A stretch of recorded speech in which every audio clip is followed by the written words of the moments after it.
Welcome to One Angry Black Republican podcast. This is season 2, episode 2, The Ides of March.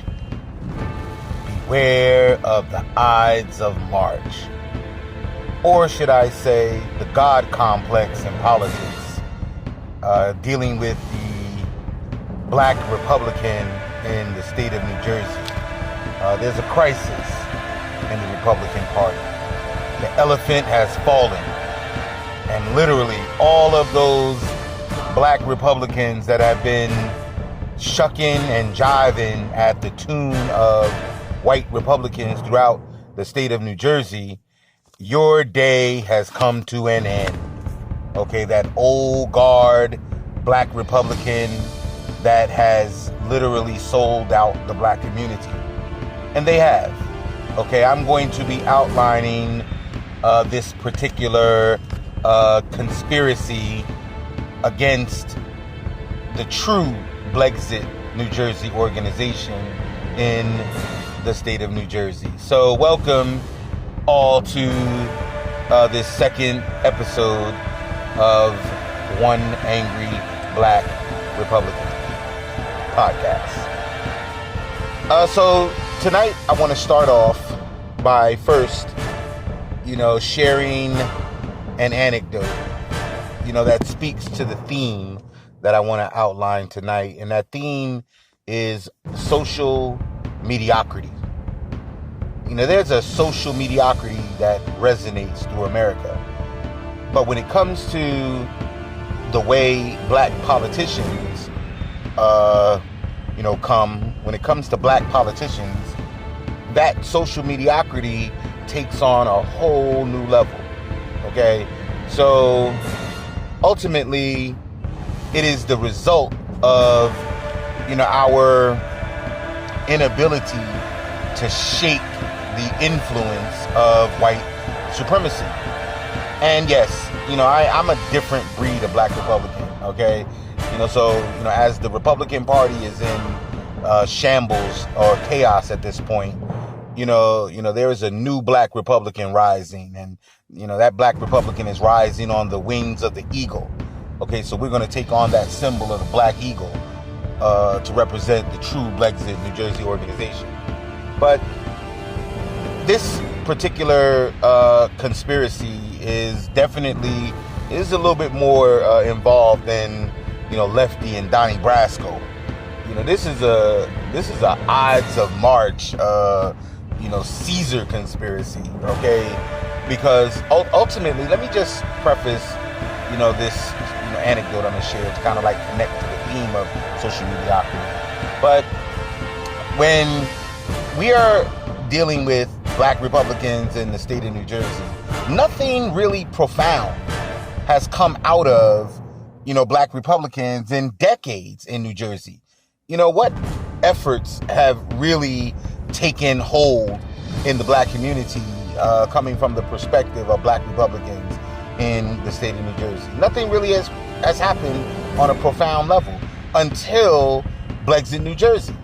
Okay, and that effort was started by me some 2 years ago when, I sat in my daughter's living room and we were talking, both of my daughters. I was expressing to them my disdain for the Democratic Party and created based on my inspiration that came from Candace Owens, who I have come to be very disappointed in after working with Candace Owens and Zaire Fulton and Pierre and Ariel and all of the individuals, Brandon Tatum. After working with all of these individuals in Blexit National via Blexit New Jersey, their brand, this is how I want to get into this reality of how they allowed a very, very conspiratorial group of Black New Jersey Republicans to really coax them or really pull the proverbial wool over their eyes that led to me having to sever from that organization, okay? And, reclaim and recontinue Blexit, New Jersey, which, by the way, Blexit, New Jersey, my brand that deals with the specifics of the black community, okay? We are a very pro-black organization. It is high time, black Republicans take a stronger stand against the ignorance that resonates from Republican, the mother Republican organization, so to speak, that, really caters to their own constituents, but sprinkles little, trinkets to the black Republicans that ultimately stay loyal to that old guard group of Republicans, part of that fallen elephant. But, I want to deal with this conspiracy and literally, one of the first conspirators in this saga, Marcus Junius Brutus, the individual who, and I'm gonna, use these, names, just to quote unquote protect the guilty. Yeah, I'm protecting the guilty here. Marcus Junius Brutus, one of the conspirators, and then Cassius, another conspirator, Decimus Brutus, another conspirator, and Gaius Casca, another conspirator, and the one that really, stabbed, Caesar first, Casca, this relic of the old guard black Republican that really speaks to the reality of social mediocrity. Black people since slavery have exhibited this social mediocrity. When the slave master went into the slave quarters and raped hundreds of thousands of, young blacks, young black women on the plantation, some black men on the plantation imitated that behavior of the slave master. This is the thinking of black Republicans today. Okay, so, and I probably should have taken heed to the warnings, beware of the Ides of March. But unfortunately, being a Newark resident, even though there are, certain politicians in Newark that really come for my neck when it comes to that reality, which I don't understand outside of political bullying. Okay, that is connected with that whole idea of the God complex, and I'll get into that at some point. This podcast might end up being 2 episodes or 2 parts, but let's begin to examine this idea of social mediocrity in our community. And I want to start off by sharing an anecdote, okay, that kind of speaks to this reality of social mediocrity. And this is kind of also connected to like Lawrence Kohlberg's 7 stages of moral development, because I think many Americans still resonate around that level 2 area where our social mediocrity has taken on such a fierce individualism in this particular culture. Unfortunately, that individualism speaks, it's pretty much the antithesis of the principles that grounded America at its root, where communities work together. If your neighbor was just moved into the area and was building a house, every single neighbor participated in the building of that house, and they didn't ask for anything in return. They just wanted to make sure that all of the neighbors were on the same page. Well, we don't have that kind of humanity today. And I want to begin this discussion talking about this particular thing that happened to me probably a couple of weeks ago. I was making a delivery, food delivery to a home. And so instructions that were given to me, the delivery driver, was simple. It said, when you get to the residence, wait in the car. So anytime I get that message, I'm like, okay, well, I'm just going to pull up to the resident. I'm going to put my blinkers on and I'll stand fast in the car until the customer comes to the car to retrieve their food. And, so I'm, parked here, 2-3 minutes go by. And, finally I, look to my right, because I was like flipping through, Facebook while I was waiting. I look to the right and there's this, what I can sense the body language of this female, she is livid. Like she's standing there in her robe. What I noticed when I finally got up to her, she didn't have any shoes on, but she's standing there with her arms crossed, like, feverishly, tapping her leg with this scowl over her face, and then the whole clapping thing, like, she's, clapping, like, and with that, bring, what's up, where's my, bring me my food. And, so I'm a little bit thrown off by this. So I get out the car, grab the food, and I walk up to the porch, and literally, a barrage of attacks. What is wrong with you people? You're not getting no tip. Now what? Like right in my face, no care or concern about any pushback, nothing. Okay, so now mind you, I'm getting heated right now, but I gotta laugh to keep from crying. That's my mantra.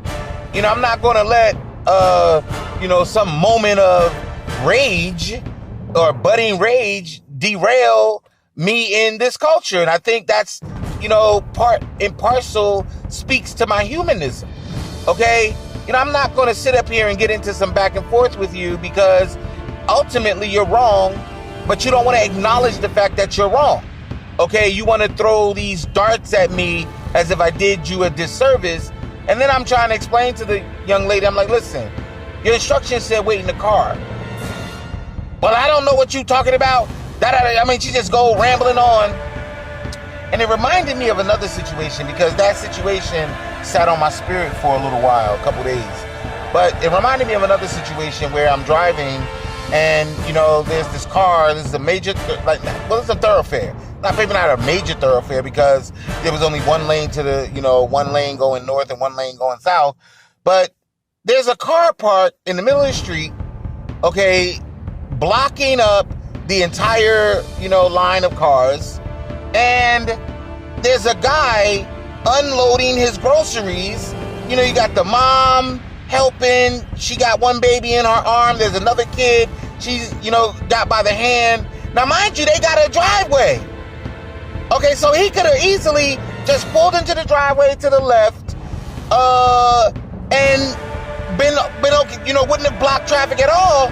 So I'm like the first car there that is I guess I'm the representative of every car behind me, but I'm blowing my horn. I'm like, dude, I look out the window. I'm like, dude, you could, why are you not pull into the driveway? You got all these people blocked. And when I say, first off, he ignores me. So finally, when the other lane cleared up, I'm going around him. I'm saying, that is very ignorant. I say, blocking up all this traffic when you could have just parked in your driveway or parked in your driveway, yeah. And when I say this guy lit off, like, who the F you talking to? Get out the car. Like, he just start going off. And literally, I'm like, OMG. I pull off. Literally, he, tries to hit my car. He's so outraged that I had the audacity to even utter that he was wrong and should have been more considerate of, the individuals that were in the line parked. But the point of sharing these two particular anecdotes is that it speaks directly to this idea or this concept called, social mediocrity. Okay? We are plagued by it, especially as blacks in this country, this idea of social mediocrity. Okay, we treat each other with disdain in so many different respects. We don't honor our word to each other in many respects. And, it's this, this reality that we suffer from that really I had to speak to in this, second season, episode 2 podcast, because of this conspiracy that I endured at the hands of Black Republicans in the state of New Jersey. Okay? And I'm going to kind of briefly outline the conspiracy and the conspirators, because ultimately it really damaged my spirit, okay, for, our, politics and politicians in our culture. Many people already know I, became very, very disgruntled with the education system in the city of Newark. Okay? I'm not going to rehash that reality, but it kind of created that, vacuum that, made me walk away from the entire Democratic Party. And it just so happened that, I, was blessed with the discovery of, my sister Candace Owens. So I built this organization, Blexit New Jersey, okay? And when I say build this organization, first and foremost, ideology is important in the building of anything, okay? You gotta have your ideology in order, okay? And so ultimately, I, figured this, being a revolutionary thinker, okay? I'm gonna, say just that. I try to think in terms of that process of revolution that is necessary for the liberation of Black people, the true liberation of Black people. Like Malcolm said, you can't stick the knife in my back and pull it out halfway and call that progress. Okay? Our people are still suffering from the handicap created by white supremacy. We still have a knife halfway in our back. And we have a whole class of Black bourgeois individuals who want to ignore the damage of that knife being in our back, halfway out. Okay, so I'm not even going to get into that reality, even though most of the individuals in this conspiracy, against a rising Black Republican in the state of New Jersey, that's what pissed off, the Black Republicans in New Jersey. One in particular, Casca, who said to me personally, you know what, Bernard, I don't know how you did this, where you rose to some level of influence in the Republican Party and not having paid your quote unquote dues. Brother said that to me, brother said that to me, okay, personally. So, it didn't come as a surprise to me when, later on when the conspiracy started to, ferment, it didn't surprise me that, he was one of the first people to stick the knife in my chest. But the Marcus Junius Brutus, one of the potential engineers, along with Cassius, these engineers that, orchestrated this, coup d'etat. Because ultimately what it boils down to is, Blexit National was the biggest thing happening in, the Republican Party for Blacks, okay? And there was no footprint in New Jersey. I put that footprint in New Jersey, okay? So what should have probably happened if, there was some honor among Blexit National, which there isn't, and I say that very specifically. I mean, to, finance people in your organization, quote unquote, a 501c3 organization that can't actively engage in supporting any politician, to have your organization show up at Donald Trump's, White House in blue Blexit t-shirts and, red MAGA hats is very disingenuous. And then, I read Candace Owens' book, and the praise she's given for Donald Trump, the unapologetic praise she's given to Donald Trump. Well, guess what? we as black people must have that same unapologetic stance when it comes to black consciousness and the need for resources in the black community. Okay, I leave no stone unturned when I say, black people should get permanent disability. Black people there should be no private property as far as black people are concerned. We should be given housing, free housing, and literally, permanent disability, because they permanently handicap a very, very large segment of our community. And that albatross still sits around our neck, anchoring us to the quote unquote chain of the lake of burning fire. So I pull no punches about saying that. God, and I say that, specifically, Mr. God Complex, Mr. Fantastic, in Essex County really behooves me, to think that it is racist to want, reparations, for our people. Permanent disability does two things. One, it prevents, some of us from destroying ourselves.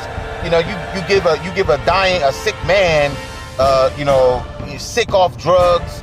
You give him a flat check of $300,000. The likelihood of that check being gone, in a matter of quote unquote minutes, is a real threat. So giving us permanent disability, we always have an income source. How different is that from what is Adam Clayton Baraka say? He calls it a guaranteed income. Okay, what's the difference between giving us permanent disability and a guaranteed income? I don't see no difference in that. But anyway, getting back to the conspiracy against Caesar. Yes, I in this saga am Caesar, and I'm the one who when Blexit, New Jersey started 2 years ago, there was no Blexit National. There was Blexit National, but there was no Blexit North Carolina. There was no Blexit Atlanta. There was no Blexit nothing.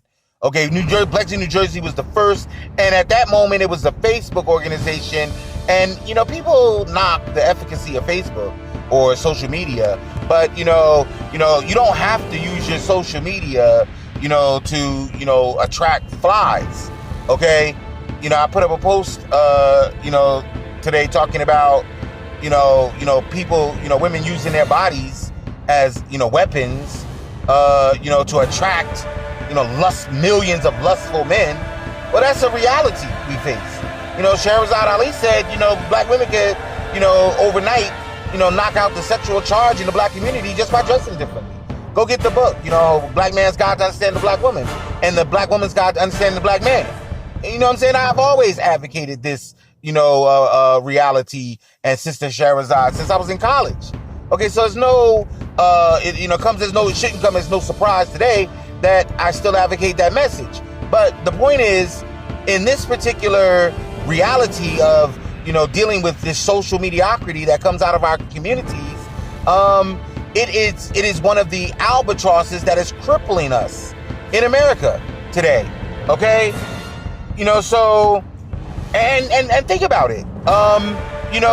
If that social mediocrity didn't exist in our, community, then we wouldn't be dealing with situations that, try to strip away from our culture, like the charter school movement, which is really designed to, especially in the black community, really designed to create a social gentrification amongst our people.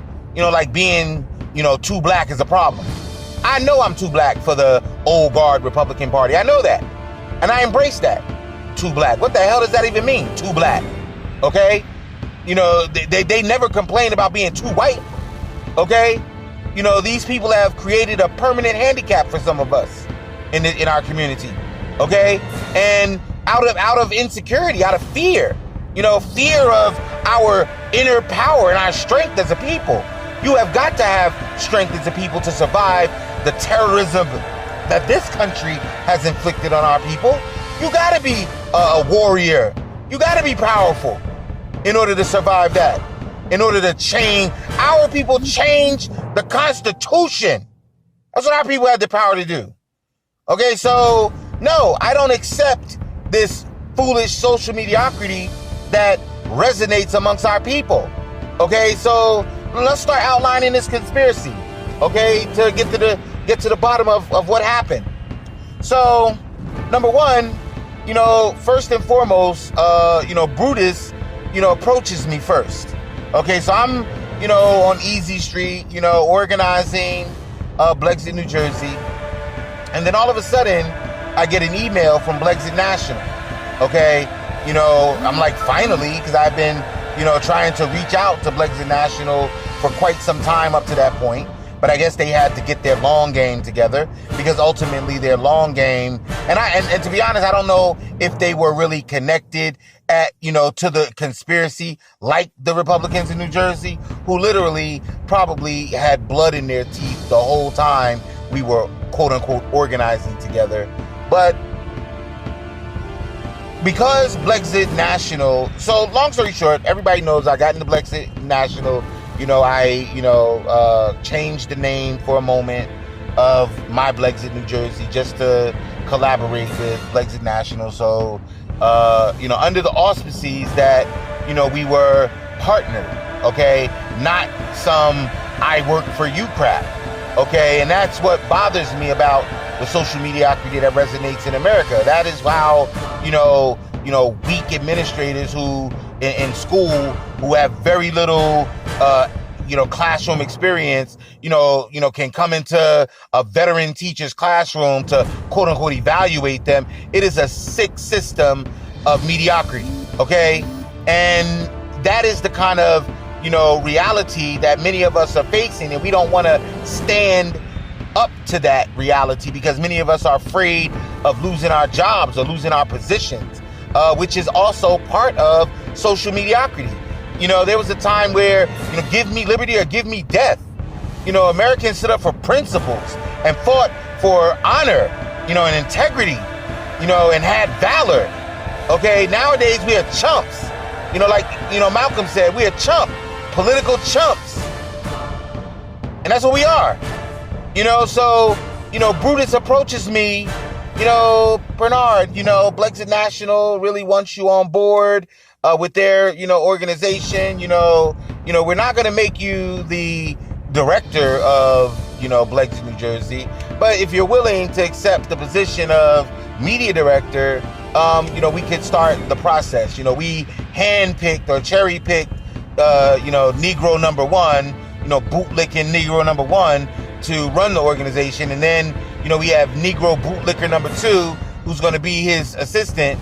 And together, those bootlickers, figured out a way to sabotage, me in this effort. Okay. And, like I said, let me outline it. It's all under the auspices of a book drive in Paterson, New Jersey. Okay. So, the saga, runs to Paterson, New Jersey. Okay. And, literally, when I say this arm or this conspiratorial arm stretches not from just Paterson, but stretches through Newark, stretches through Rahway, all the way up to Atlantic City. That's how this network of, and then probably I would say the root, okay, you got, Casca down in Monmouth County, who really together conspire to create the impression to Blexit National that, we're down here, illegally siphoning off money off of book drives. So in other words, conspirator, number, whatever number you want to call it. But, Casca comes to me and says, well, Bernard, we need a flyer for, a book drive that we're going to do, a book giveaway that we're going to do in Paterson, New Jersey, which ultimately was a ruse because, that, old guard black Republican, they're just, they get behind, establishment politicians and, they get the little cherries thrown at them and the little, peanuts thrown at them, and this elephant just eats away these peanuts while, the big bulk of the pie, stays in townships like Bedminster and, Milburn. Okay. The pie is there, but as long as they sprinkle some crust to, black Republicans that they have under their thumb, who don't rock the boat, who don't shake the apples out of the tree, so to speak. Okay, so, it's like, when they come across an authentic black man, it's like, oh my God, what do we do? What do we do? Well, let's send Cassius, let's send Brutus and Casca at him. Let's send Cassius at him, and let's, watch them figure out a way, because that's what black people are good at. We're good at tearing each other down in the face of white people. That's what we do. We got to be the baddest Negro when it comes to our own people, just to show off the white people, and that's what we do. That's the social mediocrity I'm speaking to. Okay. So this, Negro comes at me and, says, well, Bernard, we need to build a flyer. Now, mind you, I should have known this. Okay. But I'm one of these, these team players, okay. And one of these follow the chain of commanders. Okay. So when the command comes down and says, we need to do X, Y, and Z, I'm like, okay, let's do it. Okay. So this is what happened. Now the commander should have known, okay, Casca should have known that creating a flyer separate from the Brexit National brand was problematic. When I guess was slow to move on the flyer because I was reaching out to the national media director, Zaire. I'm reaching out to him to get a brand for the flyer established. He's dragging his feet, ineffective. These young zealots who just are in it for the socializing as opposed to the true uplift of the black community, which is what I look at now when I see Candace talk. I'm like, okay, she's not really for the black community. Okay, which is why like I said, Brexit National is on that they're on that fallen elephant wave while a new black Republican organization is rising from those ashes. Okay, and it's Brexit, not the authentic Brexit New Jersey. So anyway, they come to me and, so now we go to the next conspirator. This is the less famous Brutus, but this particular conspirator actually goes ahead behind everyone and constructs their own flyer, okay, and then sends that flyer to me. So basically, when I post said flyer on our national media, okay, this is where the firestorm begins. And they knew this was going to be the result because, unfortunately, massive organizations, even though Brexit National isn't a massive organization, once they run out of money, okay, and the Republican Party stops funding them because they have no need for them anymore, now you really see where they really stand. But I ain't gonna say, I'm not gonna get into all that. I don't care. Brexit New Jersey is authentic. But anyway, so now the national organizational, heads, they don't want no smoke.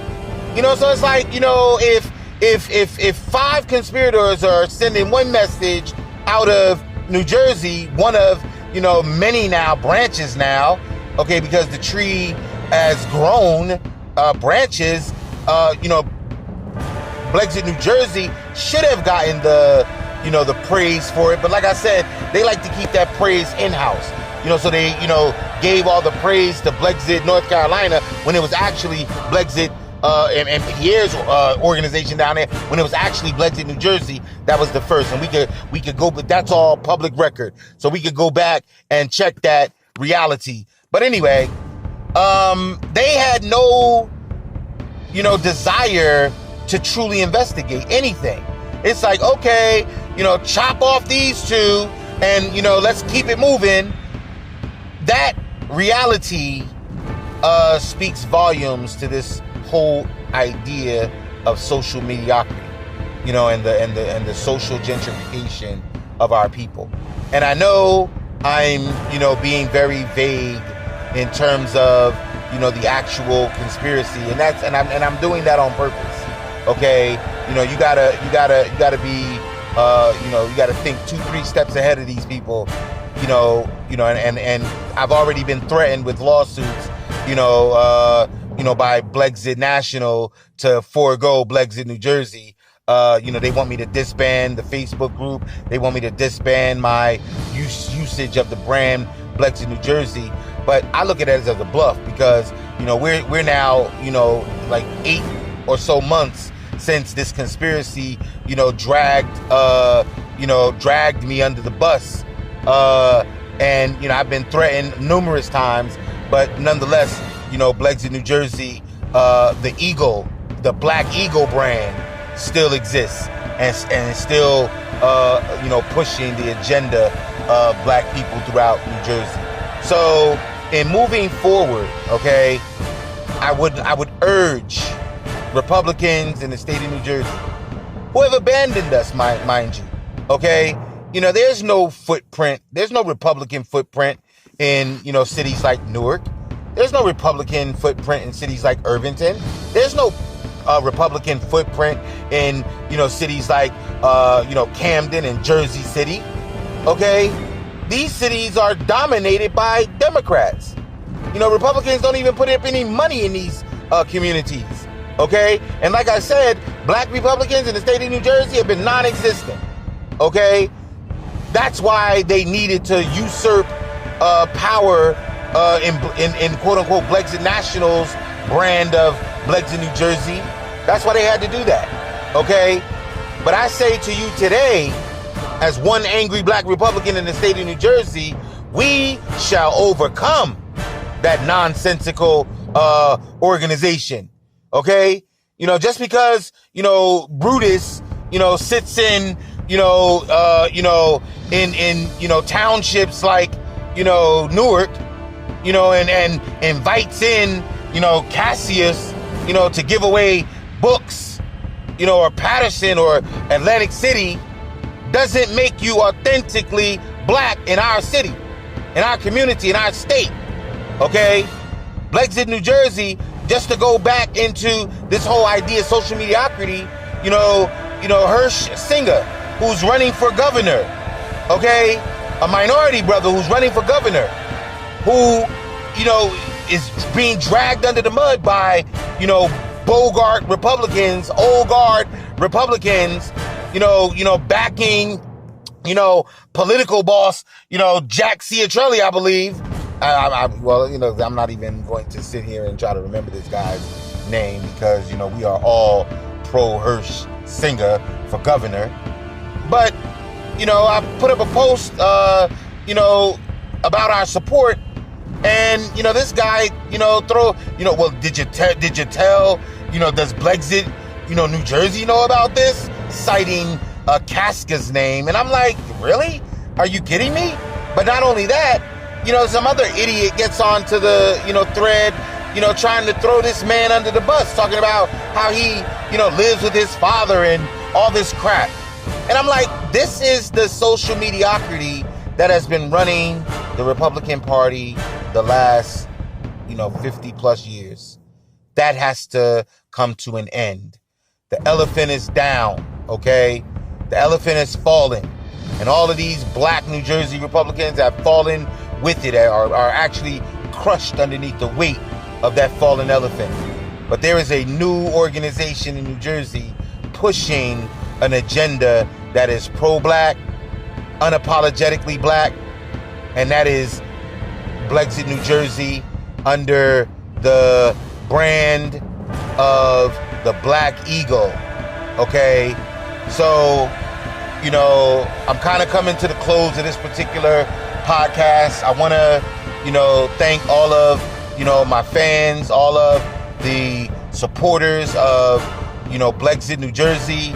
I want to, give a huge shout out to Hirsch Singer, I want to give a huge shout out to Mike Shapiro.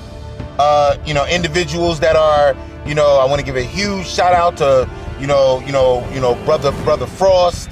I want to give a big shout out to, my sister down in Camden. The Republican, Nancy Nash. I want to, end off this podcast by saying, stand up for something or you will fall for anything. Let's do that. Let's stand up for something or you're going to fall for anything. Okay, until the next episode of One Angry Black Republican, where I'm going to be dealing with, the political structure in, New Jersey as it relates to black Democrats and black Republicans. So I'm going to be really throwing some people a curveball moving forward. Peace out. One Angry Black Republican podcast where morality meets extremism. Peace.